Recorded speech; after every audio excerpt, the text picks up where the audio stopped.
folks. Welcome to the 10 Laws Podcast with East Forest. I'm East Forest. Thanks for joining me. I'm back here down in Boulder, Utah. And today I have a conversation to share with you with Kaitlyn Aurelia Smith, who is just an amazing composer and musician. I'm so honored and happy to be able to get a chance to talk to her. If you haven't heard her music, definitely go check it out. It's largely painting with the colors of analog synthesis, which is a really hot thing right now with a lot of musicians because it's a lot of fun, but it's also its own unique way of making music that, to me at least, is kind of complicated and technical, and she makes it so beautiful and organic. So definitely dive into her space because she's doing it completely on a next level. And then when we got to talk, it's such a cool way of exploring like how she creates in general. And the root of where that comes from turned out to be really, really beautiful in itself. And I don't want to spoil it, but it has a lot to do with listening. And she does a great job at describing that. You'll hear a little wind sound in the background. We ended up doing this one on the phone while she was in LA, and but it's okay. You know, she was out there getting the beautiful, warm ocean winds of Los Angeles, and that's what you're hearing in the background. So actually, for me, I'm just about to start the East Forest retreat, the fall retreat that we're doing here in Boulder, Utah at the Boulder Mountain Guest Ranch that starts in just a couple days. And I'm looking forward to it. The weather's looking really nice. It's that turning point, you know, where it's warm, but actually on this weekend I can see that it's shifting into that snappier, colder space. And that's one thing I like about this time of year here and doing the retreat right now is that we're on that transitional space. And it's right near, we just had the equinox, which is about exactly the same thing, you know? Being in that liminal middle ground where things are in a balance, a state of repose, a space between the breaths, and then the next thing. And so I'll tell you more about after the retreat, after it happens. Also, I just wanted to mention that the Grammy voting period, for those of you out there who are Grammy voting members or know someone who's a Grammy voting member, like those are a lot of different musicians and people in the industry can be that. It basically just means you're allowed to vote. And we have submitted the Ram Dass record for Best Album in the New Age category. So this is a time where people get to vote on which albums will be nominated. I think they nominate around 4 or 5 per category. So if you want to help this process, if you're a voting member, thanks for the consideration. And if you want to reach out to any of your friends who are in that music world, just let them know that the Ram Dass record is out there. And if they want to vote for it to be nominated in the New Age category for Best Album, please do. That would be super rad. Thanks for helping get the word out.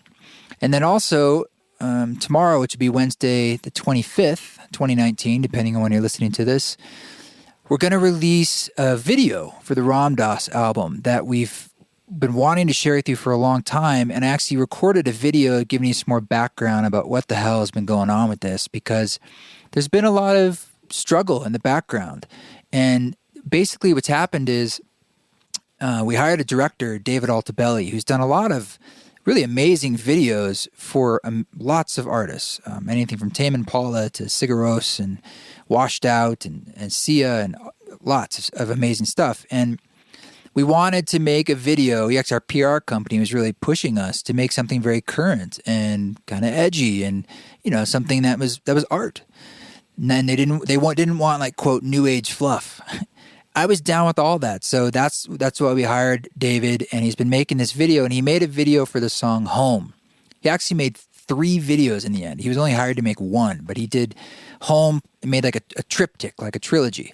But the first one, "Home," was the one that's finished and we wanted to release first, but we had been having a lot of trouble getting it out. Why? Well, for those who know from the record, the song "Home" is about Ram Dass's first experience with psilocybin, magic mushrooms. And how he credits it, that awesome first line he says, "Psilocybin is my friend. Psilocybin got him on the spiritual path." I mean, that's a big deal, right? To say that. And I feel the same way. I had an experience that I've talked about on this podcast when I was 20. I was 20. And it was my first experience with psilocybin that was thankfully positive and very powerful. And it started me on my spiritual path. And I would not be where I am today talking to you on this podcast, doing the whole East Forest thing if it wasn't for that experience. So for some people, it's a very helpful, powerful tool. And that's a story that Ram Dass obviously wanted to get out there by telling this story on the record. And he wants that out there for this time. And we're going through so much as a civilization and as a planet. You know, Terence McKenna believed we needed some strong medicine, stiff hits like that. It's not for everybody, but for some of us, it may be critical that we need this as part of our arsenal and our tool belt and our tool belt, our medicine kit. So anyway, the PR company has been trying to find someone to show this video, premiere it, host it, hold it. And over 35 different places have been afraid to, or turned it down, or been too fearful, or this reason or that reason. Essentially, they're afraid. It's coming from a place of fear. And after a while, I was like, why are we waiting for these gatekeepers who don't want to tell, they don't want to get behind a new story.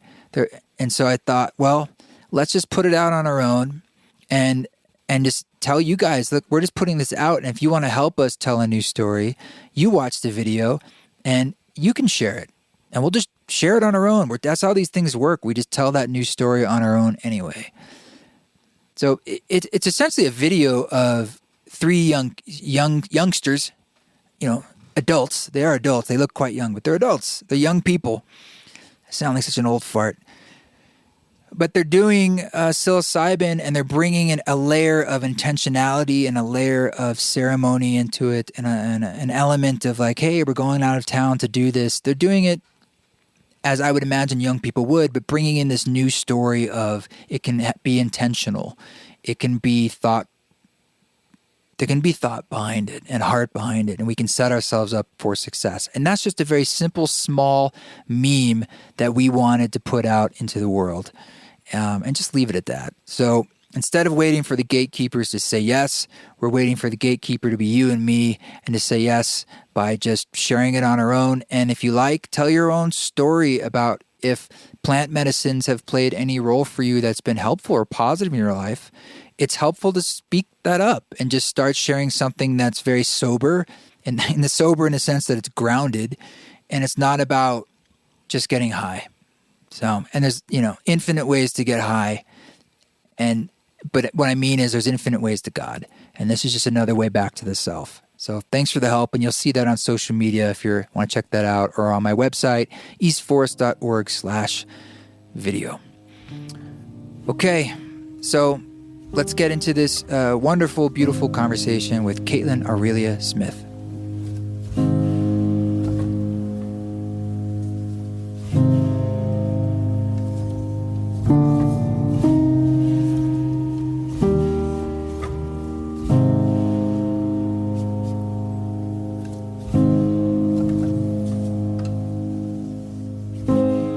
So didn't you grow up in Orcas Island, but you've made your way to LA? Yeah, and I was just there a couple weeks ago. I go back there every summer, and it's definitely my home and like where I plan to move to in like a few years. But I've been living in LA for about 3 years now. So why would you go from Orcas Island to LA, and you think you're going to go back to Orcas Island? Well, I've kind of moved all over the place, and I've lived in lots of different cities and different rural towns. And I was living in Bolinas, which is like a small beach town. And then I decided to go to LA from Bolinas, mostly for work reasons and to have that feeling of being in a city, but not quite fully in a city, because it feels like you can just be up on a hillside and like tucked away here. Yeah. Oh, okay. Yeah, well, there's a lot of hillsides. Yeah. It's just so interesting to me because I grew up in the Pacific Northwest. I was actually on Galiano Island a couple weeks ago visiting a friend. So they're like, yeah, so I was just in that vibe and that space, and it's so different than, of all places, Los Angeles. And I'm just curious. Yeah. I know for me, even as just an artist, I guess there's a lot of connections and folks there, but I also feel like it's a challenging place to be. Like there's so much going on in the sprawl and kind of like the energy of that. But is that something you thrive on, or you just see it as sort of maybe a necessary place to be for now? I definitely don't thrive on it, but I love the community of people that I know here. A lot of friends from the Bay Area and people that I've known for a very long time live here. And I live on the east side in Glendale. And there's a lot of teachers here that I've been working with. So there's kind of a trade-off because there's resources here that I don't have on Orcas Island that I'm kind of like thinking about it as like I'm in school, and then I just make a point to go back to Orcas a few times a year and do like month-long nature retreats. Yeah. And do you have family that still lives out on Orcas Island? Yeah, my parents still live there. So you grew up there? Yeah, since I was 10. Wow. You know, I've had a time where I was really into Iceland, and I went out there several times, and I really made some good friends out there. And I was always trying to figure out, you know, what it was in the water, so to speak, that made such a high concentration of artists and interesting music, such interesting people. And when I finally went out there, I felt like you could never escape the nature that was surrounding you. You know, even Reykjavik's not the biggest town. And so you're always kind of at this sense of being way up in the north, and you can just feel the intense energy of the nature around you. And so I felt like that had something to do with the cultivation of talent on that island, or just the human spirit in a way. And I would imagine growing up on Orcas Island, I've been there a few times. I mean, it's a very slow-paced, deeply steeped in nature, very wet, very green, surrounded by the ocean. You know, how did that affect your work and who you are and stuff you do, which is an interesting mixture of like electronic, but yet very organic. And I've heard you speak about your connection to nature. Yeah, it's hard to say how it affected it, because it's hard to imagine not having that experience of being there, growing up and learning. That's like where I learned how to listen. And I think just having the space to listen and like to really explore music without the pressure of other, kind of like, I don't know, in the city, you almost feel like you're like feeling everyone else's psychic space. And Definitely. Yeah. Sometimes it feels like I'm like, I got to get busy and like I have so much to do. And then when I think about it, I'm like, I actually have nothing that's like needing to be done right now. And I just feel like I'm busy because I'm in LA. Yeah. But the nice thing about Orcas is like there's space between everyone's homes. So you don't really feel that psychic energy. And so you really have the space to explore your own creativity. And I definitely feel like I've taken that space with me, like that like, the way you're saying, it's like impossible to escape the nature there. Like I feel that even when I'm here, it's like something that's just like inside of me, that feeling of comfort in that nature setting. And whenever I start to feel separate from it, that's when I am like, I need to go back. And then I just do. And then it gets restored. Mm-hmm. Mm-hmm.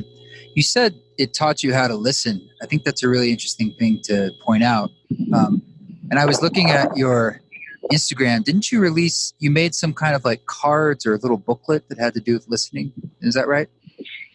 Yeah. I wrote a little book on listening, and it comes with a deck of cards that is kind of a series of prompts for listening exercises. And I just have a really deep love of listening, and it's kind of how I learned how to make sound, was just by sitting in nature and listening to all the sounds around me, and just falling in love with how infinite it feels to just listen to the sounds within sounds within sounds. And that's really at the root of everything that I do. That's my inspiration. How does that translate from listening to layers and seas of natural sounds like crickets, winds, ocean, all the incidental noises, to translating that into analog synthesis? I mean, for the average person, they're like, there's a leap there that, think of all the instruments you could play.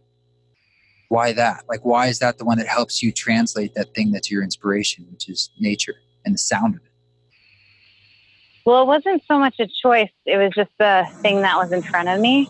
And I play other instruments, and it's just been the most recently, like in the most recent years, that has been in front of me. But when I left college, I was actually intending to write for orchestras, but I just didn't have that as a resource.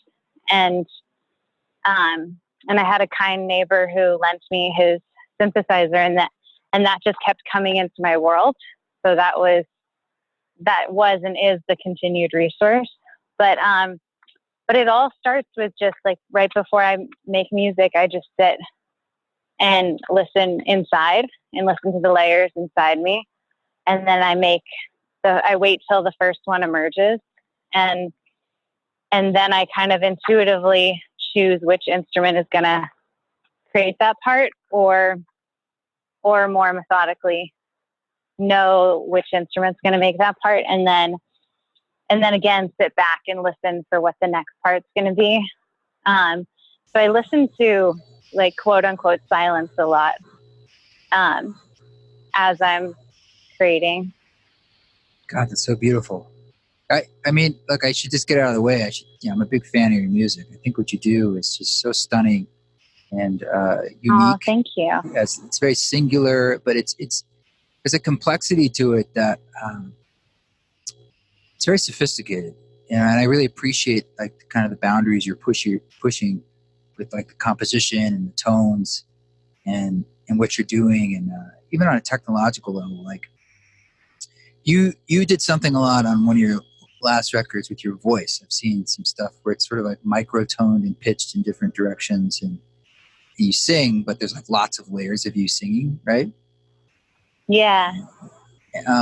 Which is cool. And then I think to myself, I'm listening to you, I'm like, well, you can definitely sing. So I was like, what's the choice there to add in all those layers and manipulate the voice as opposed to your natural voice against is it sort of a way to bring it into the world of the other sounds you're creating?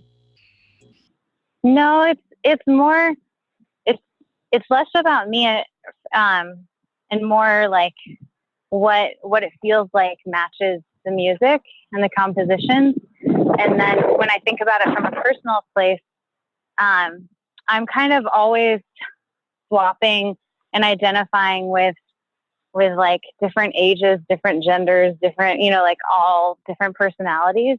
And I don't always just identify with my straight voice when I hear it. It kind of depends on which part of my psyche is like gathering the sounds. So sometimes on albums, I'll just keep it my normal voice, and sometimes I'll affect it so it feels like it's a community of voices. Yeah. Did you say it's like 27 different layers? Yeah. With micro tunings going on? Yeah. What are you using to do that actual effect in real time? It's just something I made in Ableton, like a stack of different effects. Okay. So, I like to talk about sort of the music and the inspiration and kind of where it's all coming from a sort of philosophical standpoint. But I like to get into the weeds too, the gear and the tech, because it's just something I'm interested in myself as a performer. And I noticed that you have got your live set down to something relatively compact, which I imagine is always a challenge. And I know it is for me, especially when you're flying places. Is that something you enjoy, the limitations and the challenge of that? Or is this sort of like, for me, it's kind of always it actually makes decisions about what I can play, and because I'm just thinking about what I can travel with. It sounds really mundane, but it's a big part of performing in a way, is the limitations of luggage. Yeah, that's definitely how I think about it too. Especially the more and more I fly, and the more and more challenging the flying experience seems to be getting. I know. I get smaller and smaller.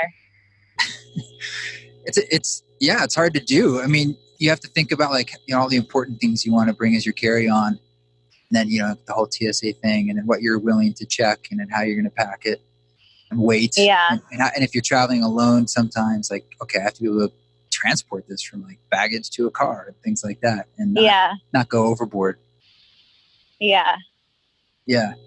You've done a lot of different types of touring, I presume, and is that sort of your commitment to doing stuff in real time that's live, or analog synthesis live on the spot, versus the temptation of using tracks, which maybe are more reliable, or you could set things up faster, but I'm assuming that's something you're really committed to, is keeping it live? I don't know if I'm really committed to any belief system in that. It just kind of depends on the project, and it's hard for me to say what I'll be thinking in the future and whatnot. But in general, with music, I tend to just think about what will be the most impactful way of expressing this, and what will also be enjoyable for me, and alleviate kind of the brain from trying to follow things. Because I was really inspired by watching Mbira players when I was younger, and my brain just was so confused about trying to follow how their hands were making that sound, that it really felt healing, because my brain had to just surrender and just listen. And that's something that I'm always thinking about for live performances. It's how can I do this so that it can create that experience for people? Does that have something to do with more with the sound that's being created, or the way they see it being created, the theatricality of it, or lack thereof? You mean for Mbira? Well, for you, the result you're trying to make. I mean, it's one of those things, and I don't know if you relate to this, but the way that I tend to think about things is I go on walks, and I put an intention out there, and then I just create it. And it's not that I'm consciously making it that way. It's just planting that seed of this inspired me, and I hope that by feeding that inspiration into me, it exports that. and I think tell me more about that. It changes from live set to live set, because for each album I have a different live set. And so the most recent one, the way it ended up doing it in hindsight was that I would always be patching for the next song as I was doing the current song. And, oh my God. And kind of doing the chess mentality of every time I make a move, I also make a move for the next thing. So it's kind of preparing things that are going to come. And I think that made a lot of people confused to watch, because I would play something and then I would fade it up later.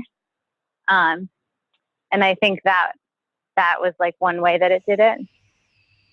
Wow. I mean, I think there are very few people who could really follow what you're doing up there anyway, but it's sort of you're saying you're creating things almost more than one thing at once, and you're bringing it up later and then while you're doing that, maybe you're doing something for the next track all at the same time. Yeah.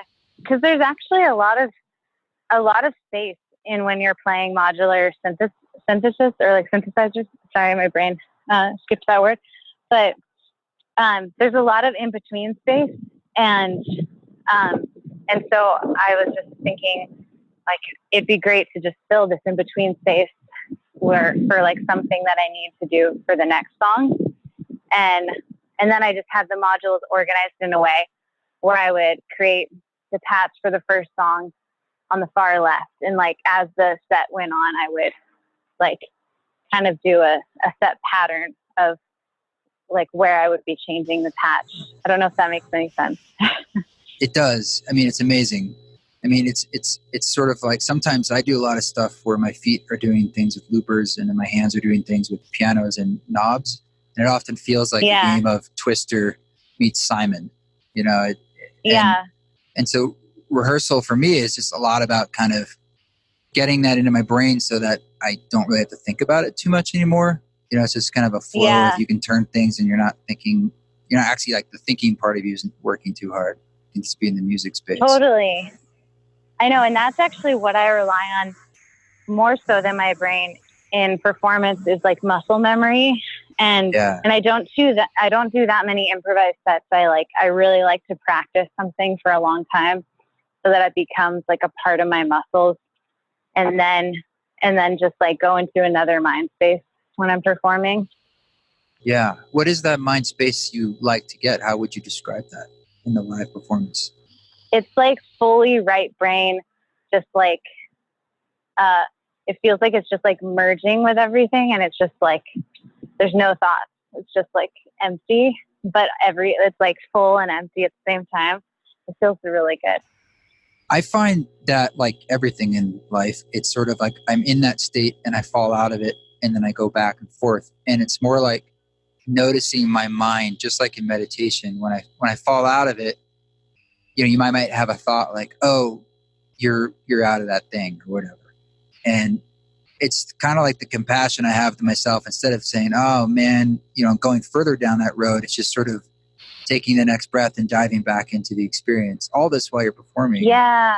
So it's really that in and out, and the ease I can have to be like, just, it's all good. Now back in, trust, back in. Oh, that's beautiful. Yeah. Yeah. Well, you've had some pretty cool highlights over the last couple of years of touring. I noticed you've done some really interesting spaces and sets and opening slots and your own slots.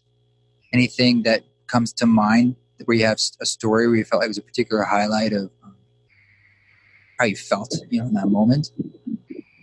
Gosh, they all felt so special. And like, there were a lot of unique venues, like playing in caves and like, I don't know, there was a lot of unique ones, but the ones that have always stuck out to me the most are the ones that I had dancers perform with me.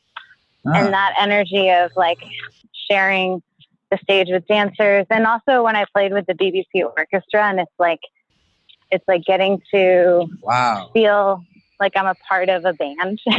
You got your orchestra really experience that, it's coming full circle. Yeah. And hopefully there's a lot more of that. That's like really what I want to do more of in the future. Mixing what you do with an orchestra? Yeah. And like composing for orchestra. Like the next album, which I just finished and is going to come out next year, is written for full orchestra if it's available. Otherwise I can do it on the synthesizer, but I'm just kind of keeping that in mind now and writing out scores just in case there's opportunities for that. That's so badass. Did you record orchestra for part of the album, or is it you're saying that's how you might want to perform it live? I didn't record orchestra for part of the album, mostly due to resources, but for live. But I wrote out all the parts for it. Have you ever heard it with the orchestra yet? Yeah, I heard one piece, which was when I played with the BBC Orchestra. Yeah. That's really cool. So you did an album called Tides. Was that sort of your last one? No, that I actually made that in 2011, 2012. It was just something that was never really released. Yeah, and it's a meditation album that I made for my mom then. Yeah, that title has in it that it was for meditation and yoga, I think. Is that correct? Yeah. Yeah, and I was doing these like guided meditation experiences, like a few of them last year. Yeah, I thought it was interesting that you put that in the title as opposed to not. Like, because the music, I was just curious, like, what made that album special next to the other ones you've made that you thought it was unique for yoga and meditation? Well, mostly it was my mom asked me to make her an album for yoga and meditation, and that was what I made. So that's exactly what it was intended for. Do you ever do anything that's like concerts that are specifically in the yoga world or meditation world? Yeah, all last year I did guided meditations for people. There were, I think, like 10 events, and I'm still doing them. And it's the specific meditation that the music was written for. Is it a guided meditation? Where I like guide people. Oh, it's both. Yeah, I guide people. Yeah, I guide people for an hour through it. You know, I found for myself that my music, I often kind of really lean in pretty hard to the spirituality element. Maybe just because in my own life, it's very connected to my own meditation, I suppose, just like playing music and performing. And I'm kind of chasing a feeling. But I also find that the music industry and the music world, there's a sort of dominant story that puts its nose up when you get very explicit about things like that. You know, kind of matters of the heart, or even just, I mean, meditation is a little more palatable for some, but they kind of put that music in its own class, and they don't always want to just let it stand on its own. Like, it now is in a category. And I'm hearing you say that like your music plays a lot of roles for that for you, and some of it explicitly so. But at the same time, your other music, I don't know, does it? Is it in that same class, or is it more broad to you? Like, do you have kind of an ethos about how you put it out there? Like, let people interpret it as they will? Or do you have more of any kind of mission with the music itself and its effect? No. Like, I mean, I always have a story and an intention. And I always share that when I release it, like what my intention for it is, and was, but otherwise it's just up to whoever listens. You're totally open. Yeah. But the times you do these meditation journeys, I mean, it's sort of its own thing. It's like different than when you're playing a concert. It's more of like a... Yeah. I'm not actually playing live I'm only guiding people through the meditation. Just like spoken. I'm like speaking to everyone. Yeah. What's your background with that? Like, where does, what's your own practice, I guess, that this is stemming from? I mean, listening is my main practice, and that's what inspired me to write the book, which is just like my heart's poetry about listening. And then I have a like deep love of the physical practice, and for me that manifests in like handstands and back bends are like my physical practice, but otherwise everything to me is listening. That's like my heart's rock. Yeah, it's really beautiful. Is it as simple as that? Is it just about the pure presence of listening, or does it go down into other layers for you of how you actually you listen and how it works out? For me, it's that there's infinite layers to listen to and interact with. So whenever I do listening, I'm always interacting with it, and like almost like it's a friend that's there with me. And so if a thought comes in, or an image or a sound, then I ask it questions and keep asking it questions until I understand it, or until I feel like peace. And then even peace I interact with. Kind of everything is like a combination of question and then listening to what wants to be shared. It's just like a decorative question in your head, and then you just give it space and sit with it and listen? Yeah. Wow. Wow, is this like a practice you do as a form of sitting meditation where you're listening and working with listening in a sense? Yeah, or walking, or I kind of do it at all times. Like I don't have a set listening time. Like I do it as I'm walking, or I do it even as I'm like making music, or even as I'm talking to people. Sometimes I'm doing it. So you feel like you're in conversation with the world around you through sound, in essence. Yeah, definitely. Yeah. And that for me brings me a lot of comfort and joy to interact with each thing that I come in contact with. And especially the ones I find that I interact the most with, the ones that bring me discomfort.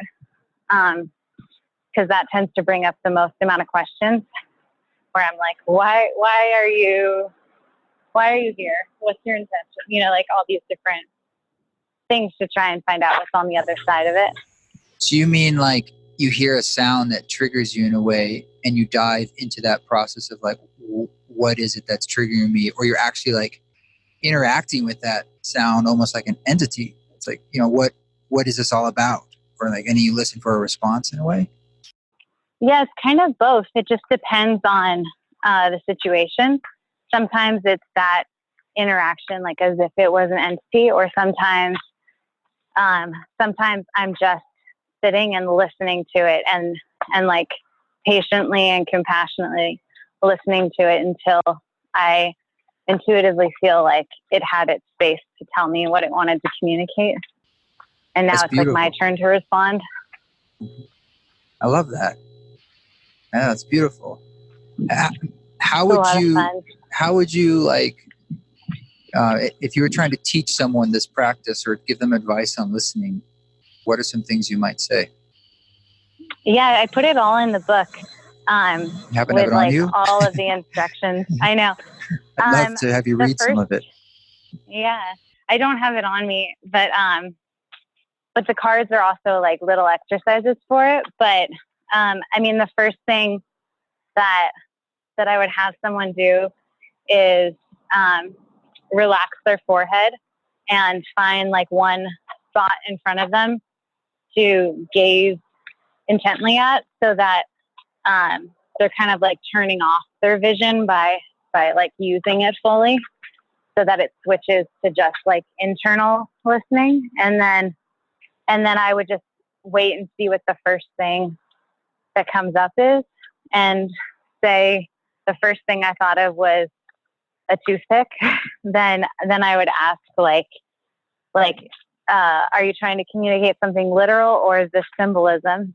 And then I would wait, or I would watch and see if it's like changing into something. And like for me, I feel my best when I don't have thoughts. And so anytime that thoughts come in, I just assume that it's my subconscious trying to communicate something to me. So it's like gotten to a place now where anytime I have a thought come in, I kind of treat it like an alert, like as if on your dashboard in your car, like the fuel light came on. And so then I just take it as an indicator that there's some maintenance I need to do. And then sometimes like for me, when I have ideas, it's really different than thoughts. For me, when I have ideas, I actually like find myself lost in the action of actually doing it. And when I have thoughts, I'm just like sitting there, or I'm walking and just have thoughts. It's not connected to the action. So that's how I personally differentiate like what's inspiration and what is just a thought that is trying to communicate something to me. Wow, let me highlight that so I understand this myself. I've never heard someone differentiate between thoughts and ideas. You're saying the ideas are almost ones that are connected to action. So it's like about something you could create, or creation in a way, but the thoughts are not. But at the same time, you're saying when you're in that space, when a thought comes up, you give it a lot of credence. Like you take that as the next like avenue to go down. But most people in traditional meditation, when they have that thought, that would be like the noise, right? Yeah. Yeah. For me, that just never brought me to peace. And like for me, what brought me to peace was like getting to the other side of each thing and then they kind of emptied out because I heard them. And for me, ideas are like so connected, or like inspiration is so connected to action for me that I don't usually have like a thought and then I'm like, I'm going to do that. It's like I'm doing it and I realize like, oh, this is inspiration right now because I'm doing it. Kaitlyn, your viewpoint on creativity, like the way you're talking about creation, it brings me back to the beginning of you growing up on Orcas Island. I kind of wonder if a human being can develop such an open-mindedness in a way of creating, like, without that. Or conversely, what would happen if kids and people grew up in environments where they had such spaciousness and connectedness to nature? What are human beings like? Like what you're talking about doesn't sound like something anyone taught you. It sounds more like something you just kind of developed and figured out through your own inquisitiveness. Did you have a teacher of this method? No, I mean, really just listening, like, and I feel so bad that I keep saying the word listening, but no, but it's that's beautiful. Like my answer to everything is like, I remember the first moment I like sat down and didn't have an agenda and was just like, I'm just going to listen and see what happens. And so many things happen in there. And there were moments where I was like, I'm going to get up and do this. I'm going to get up and do this. But when I kept getting to the other side of things, it just kept on feeling more and more like what I always imagined peace would feel like. And so I just got hooked and I was like, this is why I wake up every day, is to listen. And what do you mean get on the other side? Like, what does that look like? Is it about a spaciousness, like the thought kind of dissipates or you figure something out? What does that mean? It's kind of like if I were to create a visual for it, it's almost like say I was feeling anxiety, then my intention with listening would be to figure out, by just like sitting there with the intention of focusing on anxiety and letting it talk to me, letting it tell me all of its thoughts that it's having. And eventually there's another side to it. Like it's like done telling me everything. And either I find what the cause is and then I find myself doing an action for it, or I get to the other side and there's something wonderful there that it was protecting, or like it's really different every time like that. I've been having a lot of fun like doing these one-on-one sessions with people, guiding them through listening. And the main thing I've learned is that everyone's subconscious is so beautiful and intricate and personal and unique to them. But there are like a few common things that happen with listening, but it's so situational and like in the moment interacting the way you would with a friend, where you would want them to feel heard and like have a unique response to each thing that they say. And so it's kind of like that. There's no like set format except for like being a witness and just listening and having compassion to hear all of the like emotional weather and all that stuff. What a trip. Yeah, this brings up for me is Ram Dass talks a lot about the witness consciousness. And like we see the show going on and you're in the seat of the witness. And I'm hearing you talk a lot about like you're in conversation in essence with the thought, or I mean, it does feel like a conversation, what you're describing. Like there's almost like these separation of identity. And a lot of times, like you're saying, people are looking for that just really being seen, right? Or really being heard, really being witnessed. Yeah. And you're kind of doing that with yourself in a way, which is so profound in a lot of ways, but very simple. Sort of like just allow it to kind of do its thing, really see it, really allow it and give it credence to say, well, what else? You know, what else needs to be said? What's behind that? And I guess you're saying at a point, it cultivates a level of peace that then that's what you can be with, or that sort of, it kind of exhausts as a pleasure and that sense of it being witnessed and for maybe catharsis. Yeah. And I feel like it's not even that it like really exhausted. It's like, I don't know if you've ever had that feeling of where your heart really wants to say something to someone and they give you the space to say it. And then you also see that they understand it and they heard you. And like, it's like your heart's at peace because it was able to fully connect in that way. Completion of a cycle in a way, right? From the genesis of that thing you want to express to being expressed to it being rooted and almost given back to you through the witness. Yeah. And I feel that way with sound where I feel like sound really wants to be heard in these specific ways that are really unique to each person. And I find that I make very different music if I have an agenda and I'm kind of like the one leading the conversation, where if I just listen to each sound and I ask it like, okay, what's the next step? What else? Like, and to let it guide me, then I tend to like the music more for me personally.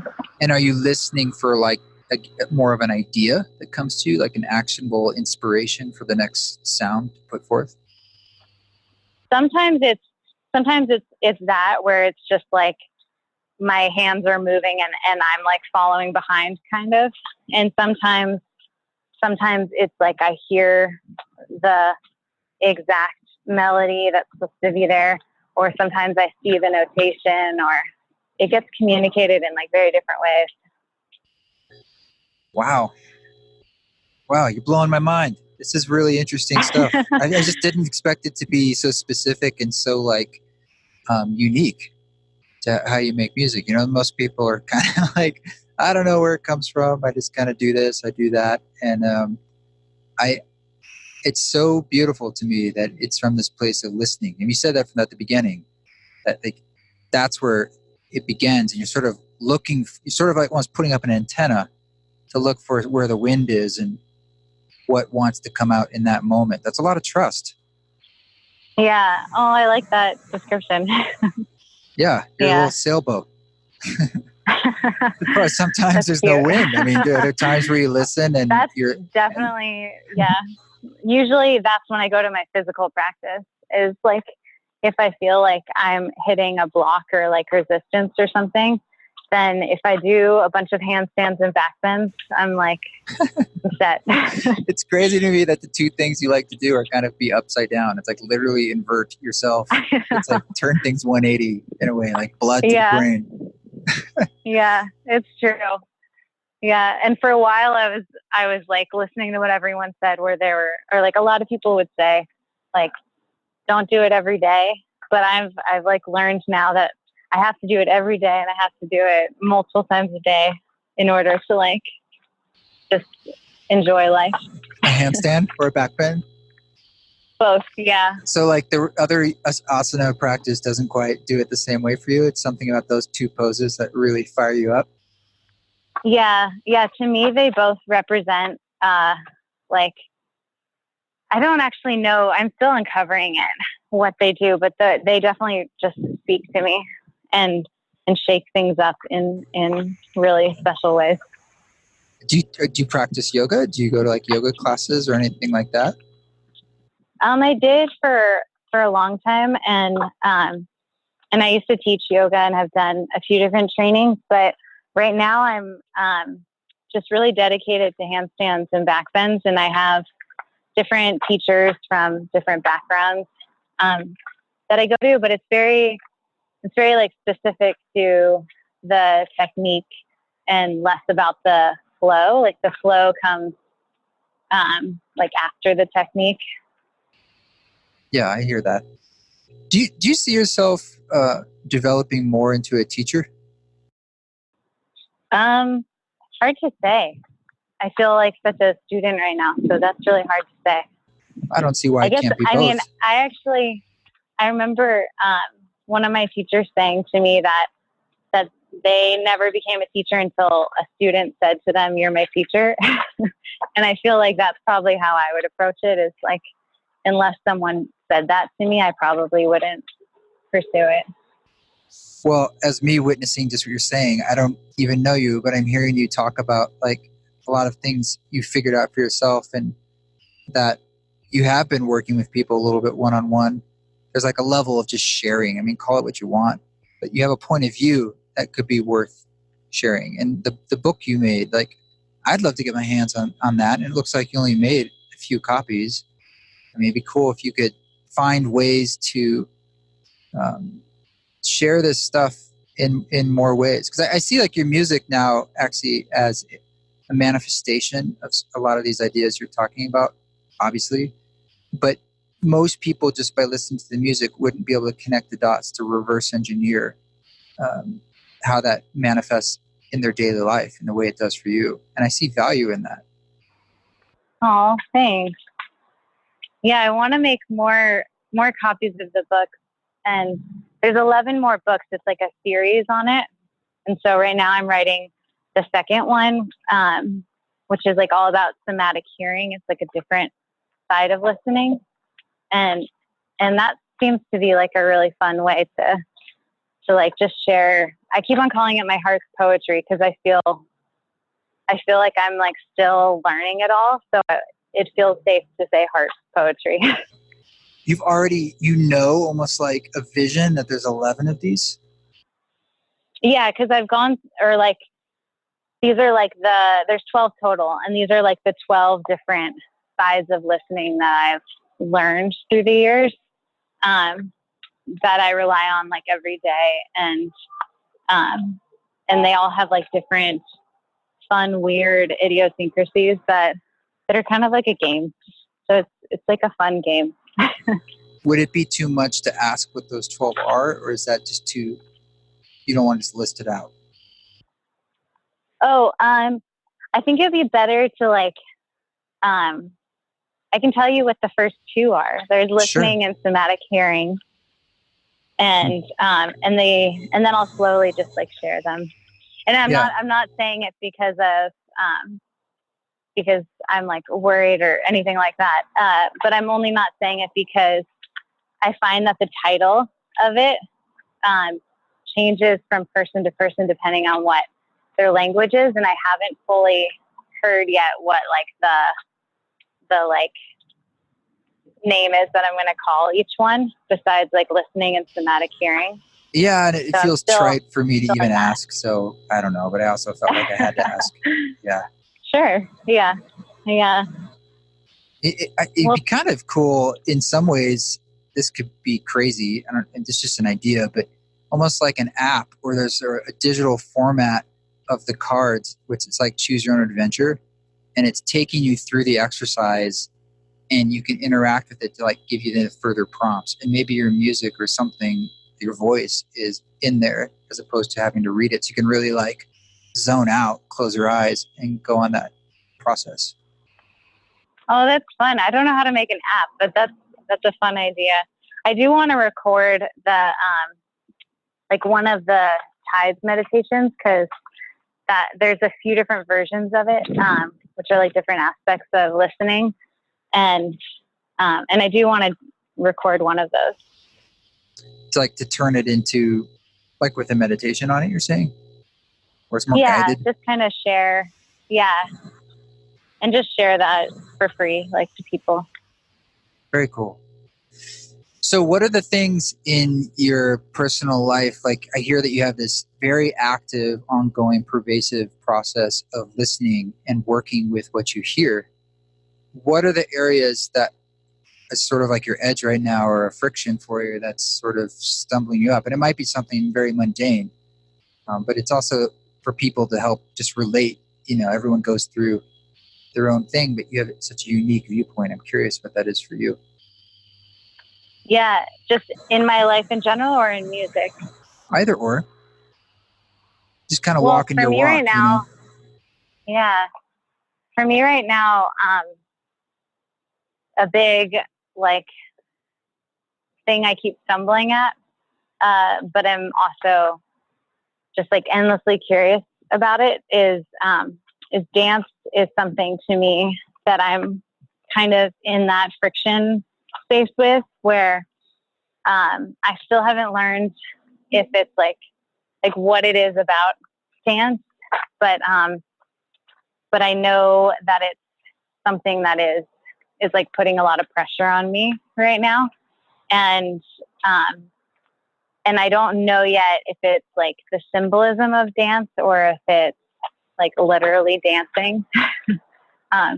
And it's something that I put time towards every day, like meditating on. And I even like take dance classes, and I'm trying to understand what it is about dance that keeps on like very loudly getting my attention. So I don't know yet the answer to it. It's different than sound, right? Like it's very different. It's a very different language. Yeah. Yeah. Yeah, I had an experience I just wanted to share with you with your music. When we set this up, I just wanted to get into your world more. And I was listening to, so down here in southern Utah at this spot, it's sort of like a big slick rock canyon and these big expansive views. It's high elevation, so there's amazing stars in the Milky Way. And I built a sauna out here. It's one of the only things I have. And I was having a sauna, and I was playing your album Tides. And you know, I do the hot and then you do the cold dunk thing, and you do the cold dunk and sort of it stops your brain. Like everything just goes into that spaciousness. And it went into that spaciousness, and your music was playing through the sauna. The window was open. And there was this moment where the music blended like perfectly with the crickets all around me. And it just hit one of those spots of like perfection where something created before that's being played now, like the crickets were singing with it, and it just felt just like that moment of timelessness. That was really, really cool. While I was looking at the stars, and it's just like, oh my God, this is awesome. That's so beautiful. Thanks for sharing that. Yeah. Wow, thank you. There's something really cool, you know, for folks who don't know your music. I'm excited for them to go check it out. You know, it's coming from this electronic space, you know, on the most fundamental level, but it's conveying something so organic. And how it was interacting in that moment with something literally like an insect was kind of a personification of that. It was just really cool. And I don't know if that's something you do just naturally with how you grew up or something you think about, but you definitely, it feels to me like you're sort of a translator of sort of this machine world into the organic in a sense. And is that intentional? Wow, that means so much to me. I really appreciate that. Just that sentence of like a translator of the the machine world to the organic. That just means a lot to me to hear that. Because you feel it's true, or it's something you want to do, or you just like how that sounds. I just would really love to be associated with that. And I don't know. I mean, I guess my main intentions are like, besides listening, I have a really deep love of electricity, and that's actually what like the new album is about. It's like my love album to electricity. Oh my God. Where does that come from? And I mean that in like, I've always felt that way. I've always like, and I think that's my fascination with back bends and handstands is like, now I'm learning about the electricities of the body, and like, there's just like so much to learn about electricity, and it like animates so many things in life, and it's also from nature. And so it's like something that I just feel really connected to. And I don't know, I've just always been in love with it. Your music is literally taking electricity and turning it into sound. I know, it's so fun. Literally. It's so neat. Sort of a direct line there, actually. Yeah. I don't know, maybe you're like some incarnation of Tesla, or like the electrical current has taken human form to speak through its oh my gosh, that's funny. brushstroke of beauty. Oh, that's sweet. That's wild to me. Do you have any other idiosyncratic things that you're super into? You got electricity, headstands, backbends. These are just the things. You're someone who definitely follows your inspiration, it sounds like. Yeah. Yeah. A lot of my friends tell me I'm very specific. That's good. That's good. Yeah. Yeah, you also have to be confident. I mean, your parents raised you well to give you a level of like, yeah, go explore that, do that. You know, if that's interesting to you, dive in. It's funny because like I wouldn't actually call myself a very confident person, but I definitely have like a lot of like excitement to follow things, like follow different paths. Passion. Yeah, there's a passion, there's a strength passion. in that. That's the word. Yeah. Yeah. But I actually have to get going. Yeah. It's almost 4:30. But I really appreciate all your questions, and it was a really enjoyable conversation. Yeah. Thank you. And where can people find you? Where's the best way to interface besides just looking you up on music services? I mean, Instagram, I interact with people a lot. So if they want to interface, that's usually the best one. The other social medias, I don't tend to go on. Okay. But yeah, that one is pretty good. Okay. Well, thank you so much. It's been a pleasure and an honor. Yeah.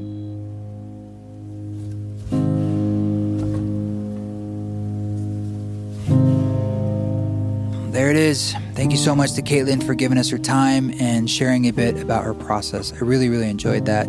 Do check out her music. Check her out on Instagram. I'll put those links below.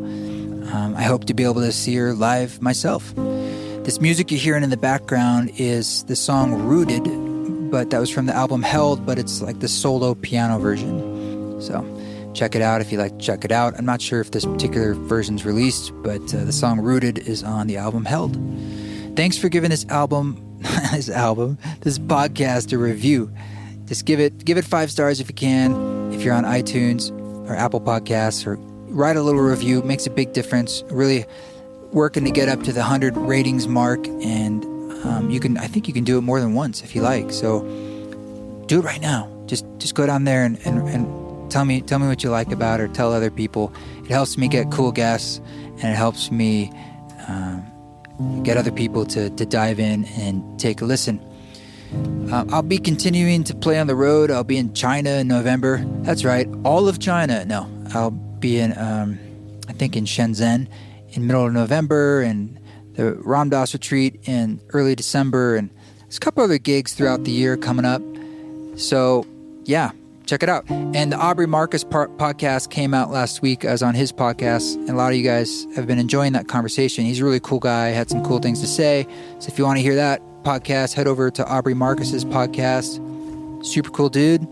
I think I'm doing something with him in December in LA too, as part of his kind of like year-long workshop thing he has. All right, I'm going to stop talking so you can hear a little bit of this music. And you guys keep walking your walk. Don't take any shit, but if you do, you do it with grace.